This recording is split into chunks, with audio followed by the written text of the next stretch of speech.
ஹரே கிருஷ்ணா. கதையாக கீதை பாகம் 6 தொகுப்பு 1.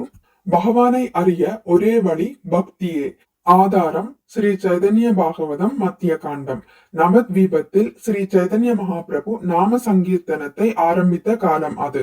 அவருடைய நாம சங்கீர்த்தனத்தை எல்லோரும் பார்க்க அனுமதி இல்லை. அவர் தன்னுடைய நெருங்கிய சகாவும் சகோதரருமான ஸ்ரீ நித்யானந்த பிரபுவுடன் இணைந்து மற்ற பக்தர்களின் மத்தியில் ஆனந்தத்துடன் பகவானின் திவ்ய நாமங்களை உச்சரித்து ஆடி பாடினார். ஒவ்வொரு இரவும் பக்தர் குழுவுடன் இணைந்து பகவானின் நாமத்தை பாடி ஆடி அவ்வானந்தத்தில் மூழ்கி திளைத்தார். ஆனால் பக்தர் அல்லாதவர்கள் இந்த நாம சங்கீர்த்தனத்தில் அனுமதிக்கப்படவில்லை. பகவான் சைதன்யரின் செயல்களையும் சக்திகளையும் யாராலும் புரிந்து கொள்ள முடியவில்லை.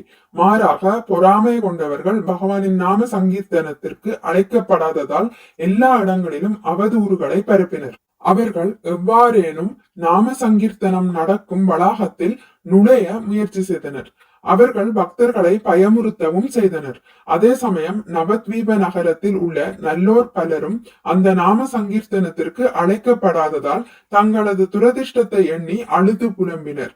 சிலர் ஒரு பக்தரை அணுகி முதலில் அவர்களுடைய பாவத்தில் இருந்து விடுதலை செய்து பின் ரகசியமாக கீர்த்தனை வளாகத்திற்கு அழைத்து செல்ல வேண்டுகோள் விடுத்தனர். ஆனால் பகவான் சைதன்யர் எல்லாம் அறிவார் என்பதால் பகவானுக்கு விருப்பம் இல்லாமல் யாரையும் ரகசியமாக அழைத்து செல்ல பக்தர்கள் இணங்கவில்லை.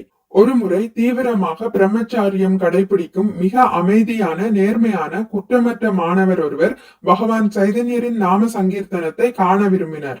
அவர் பாலும் பழங்களும் மட்டும் உணவாக ஏற்று கடுமையான விரதம் பின்பற்றி வந்தார். ஆனால் சைதன்ய மகாபிரபுவோ தானே நாம சங்கீர்த்தனம் நடக்கும் வளாகத்தின் கதவை யாரும் நுழையாதபடி மூடிவிடுவார். அந்த பிரம்மச்சாரி தினந்தோறும் ஸ்ரீவாச பண்டிதரை அணுகி தன்னை நாம சங்கீர்த்தனத்திற்கு அனுமதிக்குமாறு தொடர்ந்து வற்புறுத்தி கொண்டே இருந்தார். அந்த பிரம்மச்சாரி, என்னை நீங்கள் தயவு கூர்ந்து உங்கள் வீட்டில் நடக்கும் அந்த கீர்த்தனத்திற்கு அனுமதித்தால் நான் பக்தர்களின் ஆடலையும் பாடலையும் கண்டுகளிப்பேன். இதற்கு என்னாலும் நன்றி உள்ளவனாக இருப்பேன் என்று ஸ்ரீவாச பண்டிதரிடம் கூறினார். இறுதியாக ஒரு நாள் ஸ்ரீவாச பண்டிதர் அந்த பிரம்மச்சாரியிடம், நீ மிகவும் நல்லவன் என்று நான் அறிவேன். பழங்களும் பாலும் மட்டும் ஏற்று பாவமற்ற வாழ்க்கையும் கடுமையான பிரம்மச்சாரியத்தையும் அனுஷ்டிப்பதையும் நான் அறிவேன். ஆகையால் பகவான் சைதன்யரின் நாம சங்கீர்த்தனத்தினை காண நீ தகுதியுள்ளவன் என்று நான் நினைக்கிறேன். ஆனால் வேறு யாரையும் நாம சங்கீர்த்தனத்தின் போது அனுமதிக்க கூடாது என்பது சைதன்ய மகாபிரபுவின் கட்டளையாகையால் நீ என்னுடைய வீட்டில் நாம சங்கீர்த்தனம் நடக்கும் போது மறைவாக இருக்க வேண்டும் என்று கூறி அந்த பிரம்மச்சாரியை ரகசியமாக தன் வீட்டிற்கு அழைத்து சென்று மறைவான இடத்தில் இருக்க செய்தார். கீர்த்தனம் ஆரம்பமாகியது. 14 லோகங்களுக்கும் பகவானான சைதன்ய மகாபிரபு ஆட ஆரம்பித்தார். நித்யானந்த பிரபுவும் கதாதர பிரபுவும் அவரை சுற்றி ஆடினர். அத்வைத ஆச்சாரியரோ ஆனந்த அலையில் மிதந்து அங்கும் இங்கும் ஆடினர். எல்லோரும் ஆனந்த வெள்ளத்தில் மூழ்கினர். பகவான் சைதன்யர் பக்தர்களின் பாடல்களுக்கு இணங்க ஆட அனைவரும் தங்களை சுற்றி இருந்த உலகத்தையே மறந்தனர். அங்கு கேட்ட ஒரே சத்தம் பகவானின் நாமம் மட்டுமே. அந்த பிரம்மச்சாரி அங்கு ஒளிந்திருந்தாலும் மகாபிரபு அவர் அங்கு இருப்பதை முற்றிலும் அறிந்து இருந்தார். சற்று நேரம் கழித்து பகவான் சைதன்யர், இன்று நான் ஆடும்போது வழக்கமாக அடையும் பரவசத்தை அடையவில்லையே, யாராவது இதற்கு காரணம் கூற முடியுமா? யாரும் வீட்டில் ஒளிந்து இருக்கிறார்களா? தயவு செய்து உண்மையை கூறுங்கள் என்று வினவினார். ஸ்ரீவாச பண்டிதர் பயத்துடன், பகவானே, நாஸ்திகவாதிகளோ நம்பிக்கை இல்லாதவர்களோ யாரும் இவ்வீட்டில் இல்லை. பாலும் பழமும் மட்டும் ஏற்றுக்கொள்ளும் பாவமற்ற தகுதி வாய்ந்த பிராமண பிரம்மச்சாரி ஒருவர் மட்டுமே இங்கு உள்ளார். உங்கள் நடனத்தை காண அவருக்கு மிக மிக விருப்பம். அந்த பிரம்மச்சாரி இங்கு மறைவாக இருக்கிறார் என்று உண்மையை கூறினார். இச்செய்தி பகவானை கோபத்தில் ஆழ்த்தியது. இப்பொழுதே இக்கணமே அப்பிரம்மச்சாரியை வீட்டை விட்டு வெளியே கொண்டு செல்லுங்கள். என்னுடைய நடனத்தை பார்க்க தகுதி பெறும் அளவில் அந்த ஆன்மீக சாதனையை அவன் செய்துள்ளானா? பாலை மட்டும் பருகியதால் அவனுக்கு என்னிடம் பக்தி உருவாகி விடுமா என்று கூறிய பகவான் சைதன்யர் தன்னுடைய கரத்தை உயர்த்தி, பாலை மட்டும் பருகுவதால் ஒருவர் என்னை அடைய முடியாது. நாயை தின்னும் தாழ்ந்த குலத்தில் பிறந்திருந்தாலும் என்னை சரணடைந்தால் நான் அவரை ஏற்றுக்கொள்வேன். ஒருவர் உலக கவர்ச்சிகளை எல்லாம் துறந்து சன்னியாசியாக இருக்கலாம். ஆனால் என்னை சரணடையாவிட்டால் நான் அவருக்கு எந்த சலுகையையும் காட்டுவதில்லை. யானையான கஜேந்திரனும் வானரமான ஹனுமானும் விருந்தாவனத்தின் எளிமையான கோபியர்களும் என்னை அடையவில்லையா? சொல்லுங்கள். அவர்கள் என்ன பெருந்தவங்களா செய்தார்கள்? இல்லை, மாறாக அவர்கள் பக்தி தொண்டு செய்தார்கள். என்னையே முழுமையாக சரணடைந்தார்கள். என்னையே முழுமையாக நம்பி என்னை சரணடைந்தார்கள். ஆனால் அசுரர்களோ மிக பெருந்தவங்களையும் யாகங்களையும் செய்தாலும் என்னிடம் அவர்கள் சரணடையவில்லை. சரணடையாததால் அவர்கள் என்னால் கொல்லப்பட்டனர்.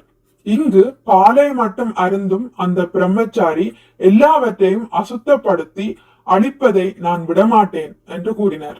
இப்பொழுது அந்த பிரம்மச்சாரி பயத்தினால் நடுங்க ஆரம்பித்தார். அவர் ஒளிவிடத்திலிருந்து வெளியே வந்து மனதினுள், என்னுடைய பேரதிர்ஷ்டம் இன்று நடந்த நடனத்தை கண்டது. ஆனால் என்னுடைய தவறான செயலுக்கு தண்டனையும் பெற்றுவிட்டேன் என்று நினைத்தார். பக்தர் ஒருவர் பகவானின் கண்டிப்பை விருப்பத்துடன் ஏற்றுக்கொள்கிறார்.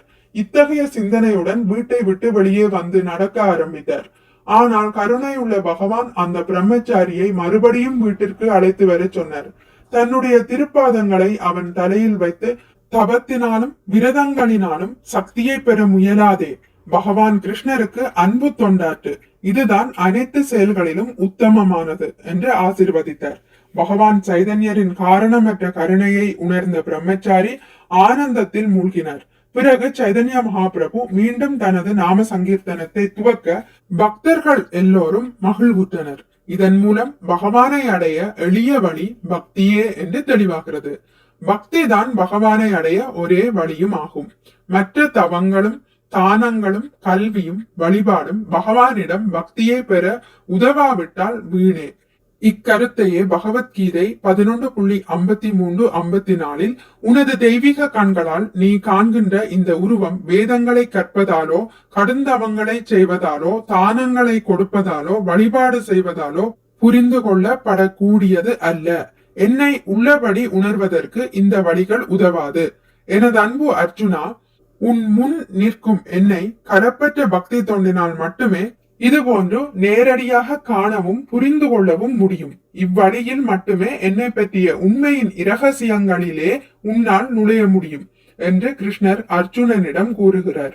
ஆகையால் தவமும் தானமும் விரதங்களும் தேவையில்லை என்ற முடிவுக்கு பக்தர்கள் வந்துவிடக் கூடாது. தவம், தானம், விரதங்கள் இவற்றின் மூலமாக மட்டுமே பகவானை புரிந்து கொள்வது என்பது மிகவும் கடினம். ஆனாலும் வேத இலக்கியத்தில் கொடுக்கப்பட்டுள்ள கட்டுப்பாட்டு விதிகளை பகவான் ஸ்ரீ கிருஷ்ணரிடம் பக்தியை பெறும் வண்ணம் ஒருவர் கடைபிடிக்க வேண்டும். உதாரணமாக, தவம் செய்ய விரும்பும் ஒருவர் கிருஷ்ணர் அவதரித்த ஜென்மாஷ்டமி அன்றும் மாதந்தோறும் வரும் 2 ஏகாதசி நாட்களிலும் விரதம் இருக்க வேண்டும். இவ்விரதம் கிருஷ்ணரிடம் பக்தியை வளர்க்கும். தானம் கொடுக்க விரும்பும் ஒருவர் கிருஷ்ண உணர்வினை உலகெங்கும் பரப்ப உதவும் வண்ணம் தானம் கொடுக்க வேண்டும். எனவே தானம் கொடுக்க விரும்புவோர் ஒவ்வொருவரும் கிருஷ்ண உணர்வை பரப்பும் பக்தர்களிடம் அத்தானத்தை கொடுத்தால் அது மிகச் சிறந்த தானமாக கருதப்படுகிறது. தானம் வழங்குவோர்களிலேயே மிகவும் கருணை வாய்ந்தவர் என்று பகவான் சைதன்யரை ரூப கோஸ்வாமி பாராட்டுகிறார். ஏனெனில் எளிதில் அடைய முடியாத கிருஷ்ண பிரேமையினை அவர் அனைவருக்கும் தாராளமாக விநியோகித்தார். ஹரே கிருஷ்ணா. இத்துடன் முடித்துக் கொள்கிறேன். இனி அடுத்த பதிவில் கொடுத்ததும் கிடைத்ததும் என்பதை பற்றி வாசிக்கலாம். மிக்க நன்றி. ஹரே கிருஷ்ணா. உங்களுக்கு இந்த வீடியோ பிடித்திருந்தால் லைக் பண்ணுங்கள், ஷேர் பண்ணுங்கள், சப்ஸ்கிரைப் பண்ணுங்கள். நோட்டிபிகேஷன் பெல்லை அழுத்துவதன் மூலம் அடுத்த பதிவுகள் உங்களை வந்தடையும். பகவான் ஸ்ரீ கிருஷ்ணரை பற்றி கேட்டு மகிழ்வோம். ஹரே கிருஷ்ணா.